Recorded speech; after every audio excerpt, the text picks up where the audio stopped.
주님을 기념하는 떡과 잔, 성찬주의를 맞이해서 주님을 기념하는 떡과 잔이라는 주제입니다. 오늘은 전 세계에 있는 하나님의 교회들이 같이 이 성찬주의를 지키는 그런 주일입니다. 굉장히 의미가 있는 주일이죠.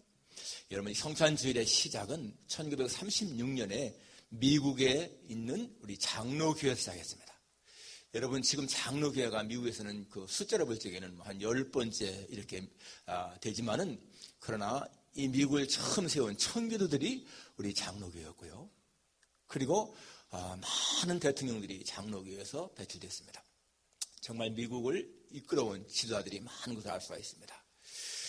1936년에 이 처음에 미국 장로교회에서 이 성찬주의를 시작했는데, 1940년에 미국에 있는 교회 협의회에서 이것을 교회력에 넣어서 해마다 지키기로 결정을 했고요. 그 후에 이제 전 세계로 다 이게 퍼져나가면서 지금은 거의 모든 세계에서 10월 첫째 주일을 이 성찬주의로 지키고 있습니다. 이것은요, 중요한 의미가 있는 것이 무엇입니까?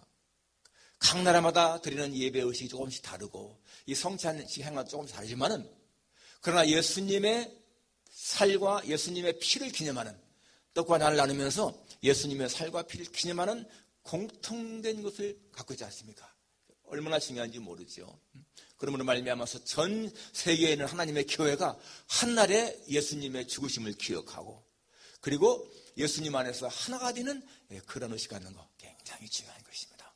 또 오늘 우리가 이 성찬주의를 맞이하면서 정말 온 세계에 있는 모든 성도와 같이 연합하는 그러한 마음, 그리고 예수님 안에서 하나가 되는 그러한 마음을 갖고 오늘 이렇게 지키는 것이 참 중요한 것을 알 수가 있습니다. 그러니까 이 성찬식, 전 세계 성찬주일은 주님의 죽으심을 기억하고 주님 안에서 하나가 된다, 이 의미를 우리가 항상 기억해야 한다는 것입니다. 그래서 우리는 이렇게 예배 드릴 때마다 주님에 대한 그 은혜, 감사 있어야 되죠. 여러분, 신앙생활 할 때 우리는 기쁨이지 않습니까? 우리가 언제 기쁨을 누리나요? 신앙생활 하면서 하나님의 은혜를 체험할 때에 우리는 기쁨을 누립니다. 여러분, 기쁨을 누리지 못하는 신앙생활 불행한 것입니다. 우리 신앙생활을 통해서 항상 기쁨이 있어야 되는 거예요. 그런데 언제 기쁨이 있습니까? 하나님의 은혜를 받을 때잖아요. 그런데 하나님의 은혜를 받을 때가 언제예요? 하나님의 사랑을 깨달을 때입니다. 하나님의 사랑을 느낄 때예요. 하나님의 사랑이 내 마음에 느껴질 때. 로마서 5장 5절에 보니까 우리에게 주신 성령으로 말미암아 하나님의 사랑이 우리 마음에 부은 바 됨이니, 그랬죠? 하나님의 사랑이 우리 마음에 부어졌을 때에 기쁨을 느끼는 거예요. 하나님의 사랑이 우리 마음에 부어졌다 그러는데 원성에 보니까 God has poured out His love into our hearts by the Holy Spirit. 성령으로 말미암아 하나님은 당신의 사랑을 pour out into our hearts, 우리의 마음에 부어주신다는 겁니다. 그럴 때 여러분, 그 사랑이 얼마나 감격스럽습니까? 여러분 많이 경험했을 겁니다. 어떤 때는 교회에 나와서든 자기 집에서 기도할 때든 기도하려고 무릎만 꿇고 앉기만 해도 갑자기 가슴이 뭉클해지면서 가슴이 뜨거워지면서 막 눈물이 나는 때가 있잖아요. 한번 과거 돌이켜 보십시오. 아주 하나님의 은혜가 가만히 느낄 때, 그런 때 있지 않습니까? 저는 그런 때를 잊지 않고 있습니다. 1978년 4월 13일 목요일 밤, 저는 그날 하나님의 교회에 나가서 막 부흥회할 때인데 가서 딱 앉았는데요, 그냥 걷잡을 수 없이 막 눈물이 쏟아지면서 마음에 너무 벅찬 거예요. 그런데 그러한 체험이 있은 다음에는 내게 있던 모든 걱정, 근심이 완전히 사라지게 되고 정말 모든 일이 그렇게 좋을 수가 없습니다. 1992년 그때는 마찬가지로 저쪽 카트만 교회 있을 적에도 그런 체험, 또 여기에 새벽에 나와서 기도할 때 어떤 때는 그냥 갑자기 눈물이 막 흘러나오면서 하나님의 은혜가 느껴지잖아요. 그런 데는 전부 다가 예수님의 십자가의 사랑이 나를 압도하는 겁니다. 여러분, 신앙생활은요, 항상 예수님의 십자가의 사랑이 내 영혼을 흔들 때에 그때 느끼는 기쁨, 너무 귀한 것이죠. 그러니까 우리는 십자가의 사랑을 떠나서는 우리 신앙생활이 밋밋할 수밖에 없는 거예요. 십자가의 사랑을 깨닫게 되면 언제나 우리의 신앙생활은 너무너무 정말 행복하고요, 기쁨이 충만한 것을 알 수가 있습니다. 우리가 예수님의 죽음을 기억한다. 십자가의 사랑을 기억하는 거예요. 예수님이 내일 잡히시는데 그날 밤에 제 아들에게 떡을 놔주면서 받아 먹어라, 내 몸이다. 받아 마시라. 이것은 너희를 위한 내 언약의 피다. 그렇지 않습니까? 내일 죽으시는데 오늘 밤, 전날 밤에 행한 것이 이 성찬식이고, 그것을 주님 다시 오실 때까지 기념을 하고 있습니다. 그래서 우리는 이렇게 항상 이 성찬식을 가질 때마다 하나님의 은혜에 대한 것을 느끼는 거예요. 자, 예수님의 떡과 예수님의 살과 피를 기념하는 이 떡과 잔, 우리가 이 성찬식을 할 때마다 무엇을 생각해야 되는 것인가? 첫째는 말할 것도 없이 예수님의 죽으심입니다. 예수님의 죽으심.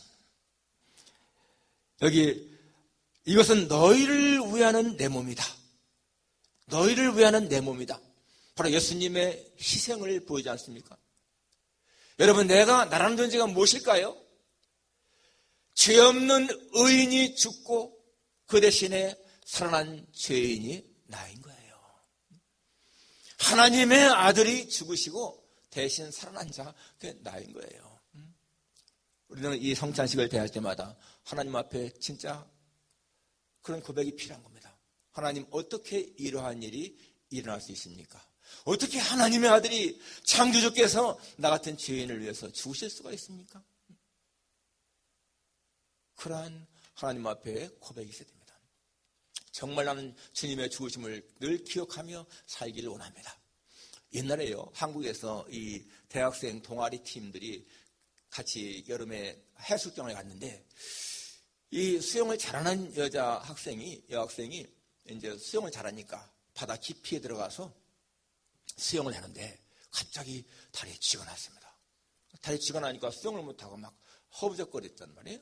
그러니까 그것을 본 남학생이 뛰어들어가서 구하려고 들어갔는데요, 이 남학생은 여자 학생 가까이 가지도 못하고 익사하고 말았어요. 다른 학생이 들어가서 그 여학생을 붙잡고 들쳐갖고 나왔는데 너무 기진하는 바람에 이 남학생도요, 심장마비로 죽고 말았습니다.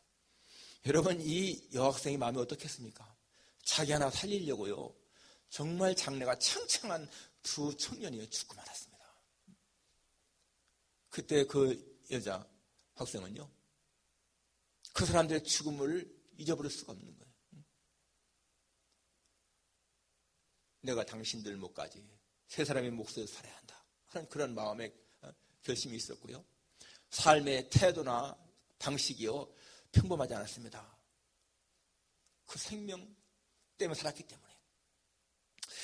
마찬가지입니다, 여러분. 우리가 예수님이 나 때문에 죽으셨다, 이게 확실히 믿어지고 그 은혜로 말미암아 내가 살았다, 이게 깨달아지면은 오늘 우리의 삶이 그냥 세상 사람같이 살 수 있는 것이 아니라는 거예요. 바로 주님의 죽으심을 기억할 때마다 우리의 마음에는 감동이 있고 감사가 있는 것이죠. 두 번째는 내가 할 일이 무엇인가 하는 것을 다시 한번 생각하는 것입니다. 26절에 보면은 너희가 이 떡을 먹으며 이 잔을 마실 때마다 주의 죽으심을 그가 오실 때까지 전하는 것이니라. 우리가 이런 성찬을 행하면서 뭐를 우리가 생각해야 됩니까? 주의 죽으심을 오실 때까지 전해야 된다, 이 말이에요. 그러니까 예수님을 증거하는 삶을 살아야 된다, 그것입니다. 예수님의 십자가의 사랑, 그것이 얼마나 소중한 것인가를 사람들에게 전하며 살아야 된다. 바로 이것이 우리의 사명이라는 거예요. 바로 여러분, 예수님이 하나님의 비밀이시고 그 안에 지혜와 지식의 모든 보호가 감춰 있다. 이거 우리가 깨닫지 않습니까? 세상 사람들은 이것을 모르기 때문에 예수님 안 믿는 거죠. 예수님도 똑같이 3대 성인 중에 한 사람 이렇게 생각하니까 안 믿는 거 아니겠습니까? 그러나 여러분, 정말 예수님이 하나님의 아들이시고 하나님의 비밀이시고 그 안에 인간이 추구하는 모든 보호가 감춰 있다, 이거 깨닫게 되면 어떻게 안 믿겠습니까? 그런데 우리는 그런 사람들에게 그걸 증거해야 한다는 거예요. 여러분, 사도 바울 보세요. 사도 바울이 예수님 모를 적에는 예수님 믿는 사람들을 핍박했습니다. 그런데 예수님을 만나고 나니까 예수님이 누군지 알게 되잖아요. 그때부터 이 사도 바울의 삶이 달라지지 않습니까? 이제는 그냥 살아가는 것이 아니라 이 사도 바울의 삶이 완전히 바뀐 것은 나의 달려갈 길과 주 예수께 받은 사명, 곧 하나님의 은혜의 복음 증거하는 일을 마치다 하면 나의 생명을 조금도 귀한 것으로 여기지 않겠다. 하나님의 복음 증거, 예수님을 증거하는 일 마칠 때까지는 내 생명 조금도 귀하게 여기지 않겠다. 바뀌잖아요. 그러니까 예수님 만나고 나면 사람이 그렇게 바뀌는 것입니다. 우리는 이 성찬식을 맞이하면서, 성찬식을 가지면서 자신의 사명을 항상 되새기는 거예요. 여러분, 신앙생활은요, 진짜 하나님의 그 첫사랑을 막 마음에 항상 간직하면서, 그리고 내가 어떻게 할 것인가, 무엇을 하면 살아야 되는 것인가, 그게 중요한 거잖아요. 바로 세상에서 빛, 소금의 사명을 감당해라. 사람들에게 가야 할 길을 가르쳐주고, 그리고 세상에 맛을 내는 그런 삶을 살아야 된다. 하나님을 마음을 다하고 목숨을 다하고 뜻을 다해 사랑하고 이웃을 내 몸과 같이 사랑하는 그런 삶, 그런 삶이 하나님이 기뻐하신 삶이기 때문에 우리는 성찬을 맞이하면서, 성찬식을 가지면서 내가 주님 이렇게 살겠습니다 라고 하는 그런 마음의 결단이 있어야 한다는 것이죠. 마지막 세 번째는 우리가 이 성찬식을 행하면서 이 교회가 얼마나 중요한 것인가를 깨닫는 거예요. 교회가. 오늘 여기 본문은 예수님이요, 이것은 내 몸이다 라고 말씀하시면서 그 다음에 29절에 보니까 주의 몸을 분별하지 못하고 먹고 마시는 자는 자기의 죄를 먹고 마시는 것이다. 주의 몸을 분별한다 라는 말이 나오고요, 또 이것은 내 몸이다 이런 말씀이 나오죠. 여러분, 성경에 보게 되면 예수님의 몸이 어디라고 했습니까? 교회가요 예수님의 몸이라고 했어요. 교회는 예수님의 몸인 거예요. 우리는 예수님의 몸의 지체로서 예수님의 몸을 이루는 사람들인 거예요. 그래서 여러분, 우리가 이 교회의 한 일원으로 살아간다. 이건 예수님의 몸의 하나로 살아가는 거기 때문에 이 교회 생활이 너무 중요한 거예요. 그래서 우리는 성도 간에 서로 사랑하고 아끼고 존경하고 그런 것이 필요한 거죠. 지금은 여러분 우리가 이렇게 예배 마음 참석하니까 그렇지만은 여러분 정말 질병 때문에 무슨 일 때문에 교회 예배에 못 참석할 때 한번 생각해 보세요. 그때 이 자리가 얼마나 그리워질 것인가. 하나님 앞에 예배하는 그 자리가 얼마나 소중한 것인가. 교인들과 같이 교제하는 것이 얼마나 중요한 것인가 깨달을 겁니다. 우리는 정말 이런 성찬을 통해서 주님, 우리가 주님의 몸을 이루는 지체로서 내가 교회에서 해야 할 일을 잘 감당하겠습니다. 그러한 마음 갖는 거 중요한 것입니다. 오늘 이제 우리 같이 떡을 떼고 잔을 마시면서 주님, 내가 주님의 살에, 주님의 피에 참여합니다. 주님의 죽으심을 내가 기억하고요, 주님과 하나인 것을 내가 기억합니다.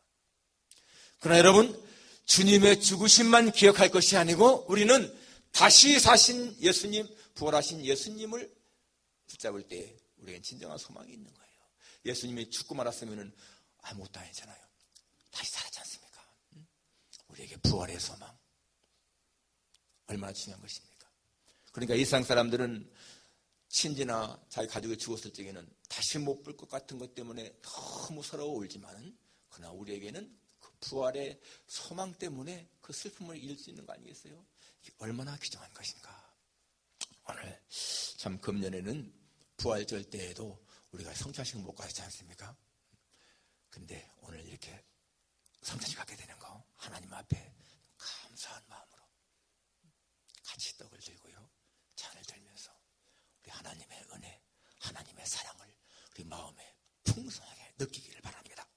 성령으로 말미암아 하나님의 사랑이 우리 마음에 부어지는 그런 복, 정말 떡을 들면서 잔을 마시면서 마음에 뭉클해지고 하나님의 사랑이 뜨겁게 임하는 그러한 감격이 있기를 주님의